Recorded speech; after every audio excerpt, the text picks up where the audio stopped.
बड़ा अंतर है। और आज जो ग्रोथ हो रही है, इकोनॉमिक ग्रोथ हो रही है, वो जॉबलेस ग्रोथ है। ऐसे में पावर्टी, कुपोषण और सारी सुविधाएं नीचे तक पहुंचाने के लिए अगर कोई सत्ताधारी पार्टी हो या विपक्ष में पार्टी हो, चुनाव वक्त अगर बात कहती है तो उसमें गलत क्या है? क्या राशन रेवड़ी है? क्या बिजली पे किसानों को अगर आप कोई छूट देते हैं वो रेवड़ी है? या कॉरपोरेट घरानों को आप लोन माफ़ करना चाहते हैं, या उनका टैक्स की जो दरें हैं उनको कम करते हैं, या उनके कहने से कोई नीतिगत प्रस्ताव और कानून ले आते हैं, क्या वो रेवड़ी नहीं मानी जानी चाहिए? तो सरकार का दायित्व बनता था, जब सरकार इस सुनवाई में खुद कह रही है, कोर्ट को ये सुझाव दे रही है कि आप एक समिति बना दें। मैं मानता हूं कि सरकार का एफिडेविट बेहद कमज़ोर था और उन्होंने एक स्पेस दे दिया है कि कोर्ट अब सारे विषयों पर हस्तक्षेप करे। उन्होंने, गवर्नमेंट ने एफिडेविट में ये भी कहा है कि जो कमेटी बनाई जाए उसमें फिक्की और सीआईआई के प्रतिनिधि होने चाहिए। मैं सरकार से सवाल पूछना चाहता हूँ कि फिक्की और सीआईआई के प्रतिनिधि तय करेंगे कि क्या रेवड़ी है और क्या जनहितकारी का कदम है।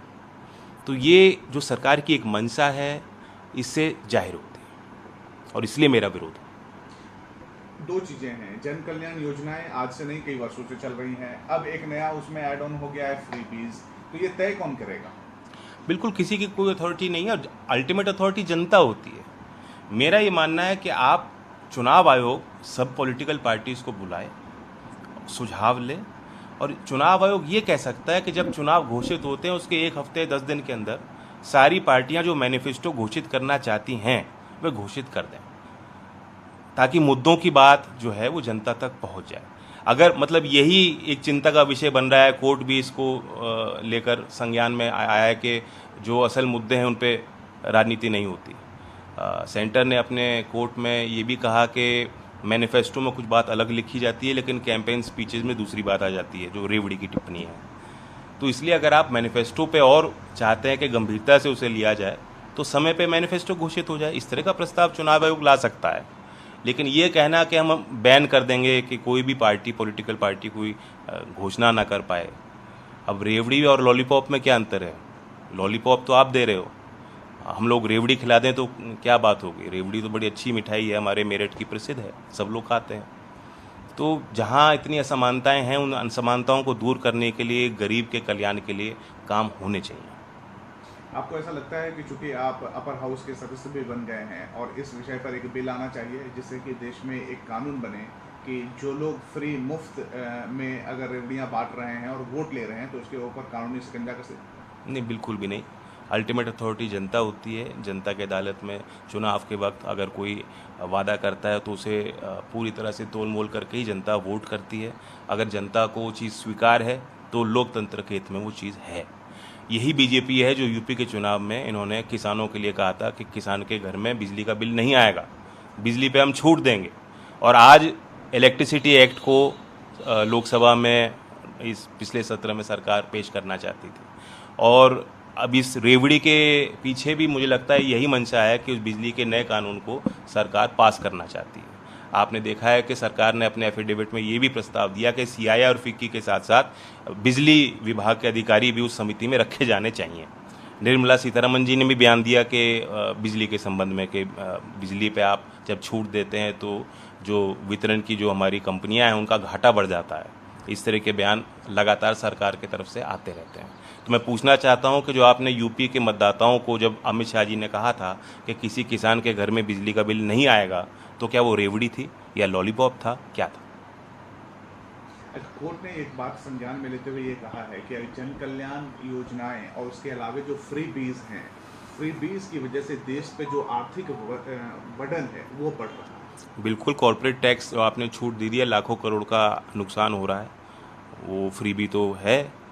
क्या सरकार और कोर्ट उसे फ्रीबी मानेगा? ये मेरा सवाल है। माननीय न्यायाधीश जब सुनवाई करें तो इस पे भी टिप्पणी करें। सर, सवाल इससे ये भी जुड़ा हुआ हो रहा है कि लोग ये भी आंकलन निकाल रहे हैं कि अगर फ्रीबीज या फिर जन कल्याण योजना तो नहीं, फ्रीबीज जैसे चीज़ों को रोक लिया जाए तो शायद रोजगार की समस्याएं वो दूर हो सकती है भारत से। नहीं, ऐसा नहीं है। जो बिल्कुल अंतिम छोर पे व्यक्ति खड़ा है, ये उसके मौलिक अधिकार हैं। राइट टू लाइफ जो हमारे संविधान में चीज़ें इंश्राइंड हैं, जो उसका अधिकार बनता है, अगर सरकार उसको सुविधा, आज़ादी के 75 साल हम मना रहे हैं और 75 साल बाद भी अगर वो सुविधाएं हम लोग उसको नहीं दे पाए, तो ये क्या हमारी नैतिक और संवैधानिक जिम्मेदारी नहीं है? तो किस दृष्टि से उसको हम फ्री भी कहेंगे, किस दृष्टि से हम उसको रेवड़ी कह रहे हैं? ये उसका हक है, और जनता के अधिकारों की बात करना लोकतांत्रिक हमारा हक है। अगर इसमें कोई भी हस्तक्षेप करे, चाहे सरकार से हस्तक्षेप करे, चाहे कोर्ट हस्तक्षेप करे, मुझे नहीं लगता कि जनता इसे स्वीकार करेगी। और रोजगार रोजगार वो अलग सवाल है कि आप, सरकार ने भी, इसने, कोर्ट ने भी कहा कि हम इंफ्रास्ट्रक्चर पे स्पेंड होना चाहिए। एक राय हो सकती है किसी की कि आप इंफ्रास्ट्रक्चर पे स्पेंड करें, इस तरह से आप मुफ्त ना बांटें। तो अब वो इकोनॉमिक डायरेक्शन देश का क्या हो, वो अलग विषय है। और रोज़गार आपको देना है, इसका मतलब ये नहीं कि आप राशन बंद कर देंगे, या आप गरीब को जो राहत सरकार को देनी चाहिए वो बंद कर देंगे, या किसान को 6,000 रुपये जो प्रधानमंत्री सम्मान योजना में दे रहे हैं वो बंद कर देंगे। उससे रोज़गार नहीं पैदा होगा, उससे और गरीबी बढ़ जाएगी। हाल ही में दूसरे व्यक्ति हैं जिन्होंने कोर्ट या न्यायालय पे सवाल उठाया। इससे पहले कांग्रेस के वरिष्ठ नेता, लॉ मेकर और वरिष्ठ लॉयर हैं कपिल सिब्बल ने भी ये बात कही है कि जजेस की जो सिलेक्शन है उस पर भी शक है, और जो जस्टिस डिलीवर हो रही है उस पर होप नहीं रहा है कंट्रीमैन का। मैं कोर्ट पे इतना सवाल नहीं उठा रहा जितना मैं सरकार पे उठा रहा हूँ। सरकार ने जो पक्ष रखना चाहिए था कोर्ट में, जो दलील देनी चाहिए थी, वो नहीं दी, इसलिए मैं आलोचना कर रहा हूँ। जो सिब्बल साहब ने कहा वो भी एक बहुचर्चित बात बन चुकी है, और जो कोर्ट का एक विश्वास और एक इकबाल होना चाहिए, मैं भी महसूस करता हूँ एक नागरिक के तहत। हम लोग बैठते हैं, बात करते हैं लोगों से, कि जिस तरह से पेंडेंसी बढ़ती जा रही है, महत्वपूर्ण विषयों को लेकर ऐसा लगता है कोर्ट में सुनवाई की तारीख नहीं मिल पा रही, सर्वोच्च न्यायालय उन बातों को संज्ञान उन बातों का नहीं ले पा रहा, और दूसरे विषयों को लेकर आप देखते हैं कि तुरंत जब कोई पॉलिटिकल मैटर होता है तो तुरंत सुनवाई हो जाती है।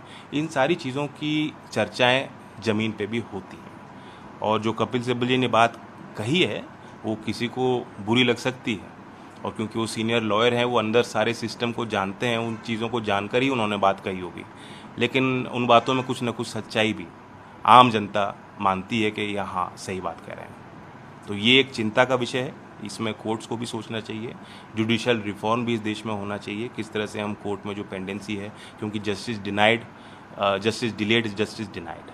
अगर 20 साल 30 साल एक आम व्यक्ति को लग जाएंगे और न्याय उसको नहीं मिल पाएगा, तो उससे क्राइम रेट भी बढ़ता है और लोगों का विश्वास कमज़ोर होता है।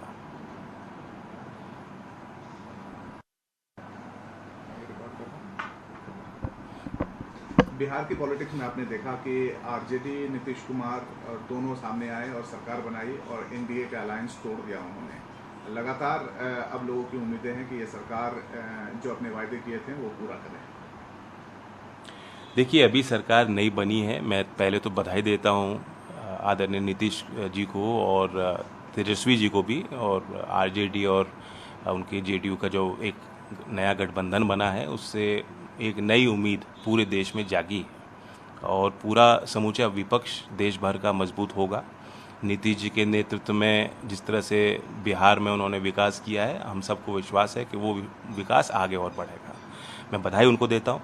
अभी नई सरकार जो है, नया एक समीकरण बनाई है और लोग सवाल करना शुरू कर दिया है, ये भी लोकतंत्र है। लेकिन वही लोग जो आज सवाल कर रहे हैं, उनको ये भी नहीं भूलना चाहिए कि अब 8 साल केंद्र सरकार को बने हो गए, और स्पष्ट बहुमत वाली सरकार है, वो तो किसी पर निर्भर है ही नहीं। और इस सरकार को कौन रोक रहा है? जिस सरकार ने, जब ये विपक्ष में थे, इन लोगों ने वादा किया था कि 2 करोड़ नौकरी देंगे, इन्हें कौन रोक रहा है? हर साल 2 करोड़ उन्होंने दिया क्या? 8 साल में 7 लाख नौकरी देने वाली सरकार है, तो इनसे भी सवाल पूछे जाने चाहिए।